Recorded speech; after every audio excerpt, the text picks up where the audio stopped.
Hey guys, it's Kelly and I am back with another process video. This layout was supposed to go up on Halloween. However, I couldn't get it done in time and I knew that I wanted to make two different pages using the After Dark collection, so you will be seeing another Halloween layout later this week. And I realize that Halloween is past, but maybe you're like me and scrap a lot of the events after they take place. Although I will say that this picture is several years old, of my daughter and her friend as they were dressing up for Halloween. So this first part I'm leaving in because I wanted to show you that sometimes the process just doesn't work and sometimes it does. I am at a friend's house and we were talking quite a bit as I was making this page, and we hadn't seen each other in a long time, and so there was a lot more talking than there was making the page. And anyway, I went home without a completed page done, which is rare. We usually are pretty good. So I started with this idea, and the page will change, of having a vertical stripe going down the page. And I'm just trying to line up the 6x6 papers that I just cut in half. And I will pretty quickly figure out that I'm not liking the direction that the layout is going. I even tried to make the vertical strip a little bit wider, which that part of the video was cut out. And anyway, I end up going with a different direction with this as far as background paper and the leaving out of the vertical element. And I want to apologize. I am getting sick and my voice is kind of crackly, and when you have that tickle in your throat and something's coming down the pike, well, that's me. But I wanted to try to get this voiceover done before it comes to fruition. So I decided that the colors were looking better, popped off that craft cardstock, and I wanted to use that to just bring more depth to the page. So I went ahead and mounted the photo on some vellum and I'm going to pop it up. I've been doing that quite a bit lately, and I really like the subtle effect that it gives to the layout.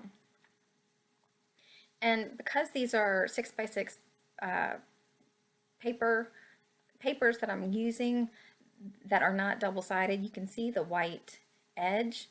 And so what I am doing is using a little bit of the Wild Honey, which is a pretty orange, on the lighter papers, and I'm using black on the darker papers. Now, the reason why I chose the orange is because I wanted to show how you can use Halloween colors for pictures that don't necessarily have Halloween colors. Emily has a pink and black pirate dress on, and the first inclination would be to scrap the orange because orange and pink you generally don't see a lot of together, and I guess maybe do something pink and black. But as you know, Halloween, papers have lots of black and orange. So I decided to do this layout in the black and cream with the pops of gold, and then just bring in little subtle orange pieces so that the orange and the pink don't overwhelm and clash. And I really like the way that it turned out. And I'm going to be doing, the second layout is going to be a page of her, just a closer shot of her. So there'll be another page on how to get around or how to deal with the pink issue. So I'm liking the way this is turning out. I decided to mount it on that 12 by 12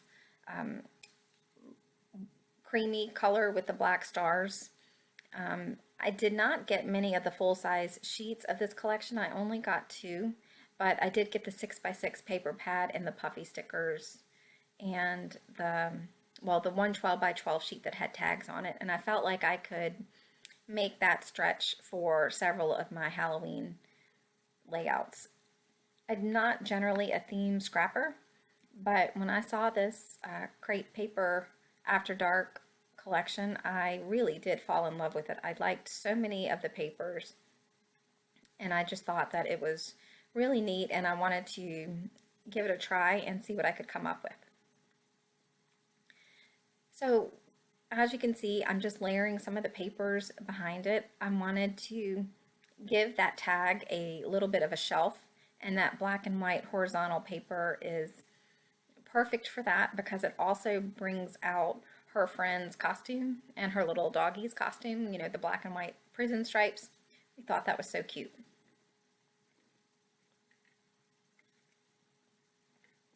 So this tag did not have, you know, perforations for the holes for the reinforcers, and you know, because it was a 12 by 12 sheet, and that tends to drive me batty. So what I did is I just took a gold round circle sticker and put it on and then cut a hole in it, and it was perfect. The problem was solved. Now this sticker right here is a chalkboard sticker, and I believe it's from Pebbles.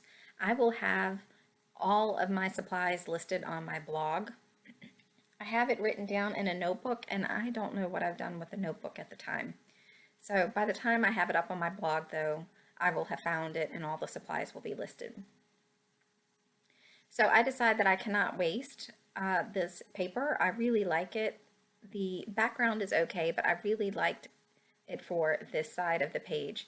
So since I didn't do any mixed media, there's no warping on the craft cardstock, I can, you know, save a good chunk of the paper.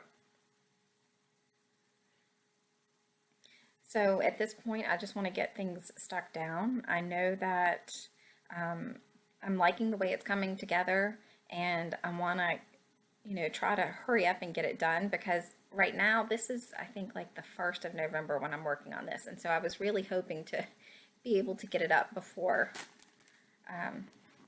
too long, but that just was not the way that it worked. So for my title, I am just going to use one of the puffy stickers that was in the After Dark puffy sticker pack, and it's a generic and it says Halloween because, you know, it's already done. I can handle having a pre-made title. And I really do like the way that it made this little cluster just tie in. I really liked the elements of it. So here you can see that that puffy sticker is a perfect fit. It looks like it was made to be there. So these are glitter stickers. They're kind of like chipboard, and I found those at the dollar spot in Target. And I have not had much luck with Target lately, but I thought I hit the jackpot with these. They were so cute, and I decided to get these, and I think that they made some really cool accents for this page. Like I said, I don't do a lot of theme scrapbooking, so I don't have a lot of, I guess, embellishments. That October 31st sticker was from a leftover Studio Calico kit. You know, like I said, I just bought only the puffy stickers. So when I saw those at Target for $1, it was no question. So I just put the orange pumpkin down beside Halloween, and that is another way that you could subtly bring in the orange without having it compete with the pink in my daughter's dress. That was the more subtle of the orange pumpkins, and when I look at this, I don't see the orange and pink competing. I just see, you know, the photo is prominent and so is the title. And I don't feel like they're fighting for one another. I did go into my stash and I had a bunch of Halloween sequins. Again, I think that might be from the Studio Calico kit. I'm not sure, though I'm not 100% positive. And I was going to try to see if I could get some of those paler orange sequins to work, but I just really didn't like them. So I just go ahead and decide on the black, not the black, I'm sorry, the gold stars. and I will just stick with those.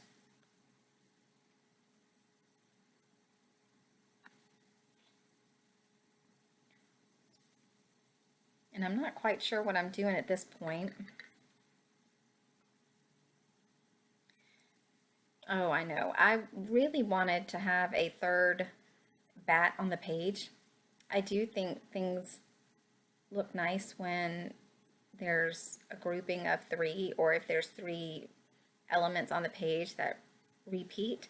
And I finally decided that if I tucked the bat behind that October 31st sticker, that I liked it, and I thought that it made a nice grouping and it didn't overwhelm any parts of my page. So this is pretty much it. Although I will say that this sat on my desk for a couple of days because I wasn't 100% loving it. And I decided that I needed to add some black stitching. And let me just tell you, sewing on your layouts is so much easier before you like glue things down. So I slowed down the pictures, the still photos at the end, so you could see the details of the stitching. And I really think the stitching is what made this layout. So thanks a lot, guys, and I hope that you find this inspiring to do a Halloween page, even if it's already passed. Have a great day, and I hope to see you soon. Bye.